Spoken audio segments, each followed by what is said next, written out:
पालघर बोईसरमध्ये आगीचे तांडव, प्रशासन सुस्त, प्लास्टिकचा धोका सुसाट। पालघर जिल्ह्यातील औद्योगिक पट्ट्यात विशेषतः बोईसर, तारापूर, MIDC, वाणगाव आणि पालघरच्या रहिवासी क्षेत्रांमध्ये गेल्या काही महिन्यांपासून आगीच्या घटनांनी रौद्र रूप धारण केले आहे। 12 डिसेंबर 2025 रोजी पालघरमधील एका अनधिकृत भंगार गोदामाला लागलेल्या भीषण आगीने सुरक्षेचा प्रश्न पुन्हा ऐरणीवर आणला आहे। आगीमागचे मुख्य कारण या परिसरात आगीच्या घटनांमागे अनधिकृत भंगार गोदाम हे सर्वात मोठे कारण आहे। प्लास्टिक हा अत्यंत ज्वलनशील पदार्थ आहे।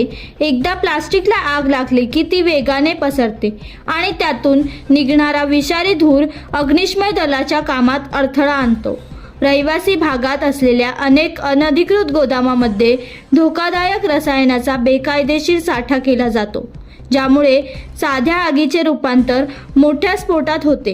ही साखळी कशी तोडता येईल? वारंवार लागणाऱ्या या आगी रोखण्यासाठी खालील कडक पावले उचलणे गरजेचे आहे।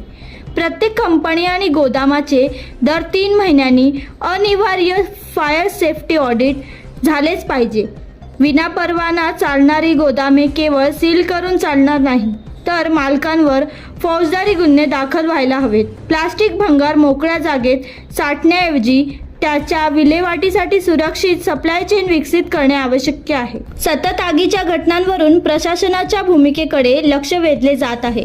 या घटना रोखण्यासाठी आणि भविष्यात अशा दुर्घटना टाळण्यासाठी प्रशासन आणि संबंधित विभागांनी ठोस पावले उचलणे आवश्यक आहे। पालघर आणि बोईसर परिसरातील आगीच्या घटना गंभीर असून त्यावर तातडीने उपाययोजना करणे गरजेचे आहे। अनधिकृत भंगार गोदामे आणि प्लास्टिक तसेच रासायनिक साठ्यांवर नियंत्रण मिळवणे, नियमित तपासणी करणे आणि नियमाचे उल्लंघन करणाऱ्यावर कठोर कारवाई करणे यासारख्या उपायांमुळे भविष्यात अशा घटना टाळता येतील आणि नागरिकांची सुरक्षितता सुनिश्चित होईल।